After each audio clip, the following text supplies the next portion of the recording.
आज यहाँ इस सेक्टर से जुड़े एंटरप्रेन्योर्स, एक्सपर्ट्स और पॉलिसी मेकर सभी मौजूद हैं। मैं उन सभी से ये कहना चाहूँगा कि मेरे लिए व्यक्तिगत रूप से इस सेक्टर का टर्निंग पॉइंट 17 सितंबर 2022 था, जब माननीय प्रधानमंत्री आदरणीय नरेंद्र मोदी जी ने नेशनल लॉजिस्टिक्स पॉलिसी देश में लॉन्च की थी।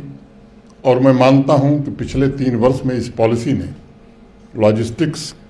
इकोसिस्टम में रिफॉर्म को एक नई गति दी है और डिजिटल इंटीग्रेशन, स्किल डेवलपमेंट, सभी पॉलिसी से अलाइनमेंट, इंफ्रास्ट्रक्चर प्लानिंग के द्वारा इस क्षेत्र में क्रांतिकारी परिवर्तन भी आया है। मैं समझता हूं जम्मू कश्मीर में storage, logistic parks, warehouse sector का मॉडर्नाइजेशन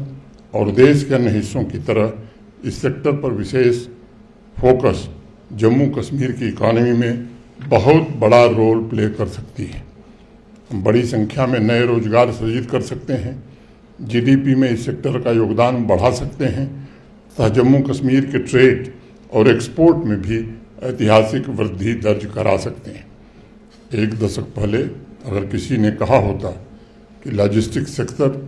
भारत का ग्रोथ इंजन बन सकता है तो शायद हमें विश्वास ही न होता। लेकिन बेहतर पॉलिसी रिफॉर्म्स के संकल्प के द्वारा सिर्फ ट्रांसपोर्ट और स्टोरेज फैसिलिटी समझे जाने वाले इस सेक्टर ने end to end product planning तथा प्रबंधन के द्वारा manufacturing, retail, e commerce, service sector को नई गति देकर साबित किया है कि 2 करोड़ से ज़्यादा प्रोफेशनल्स की मदद से इस सेक्टर को ट्रेड और बिजनेस का मजबूत आधार भी बनाया जा सकता है।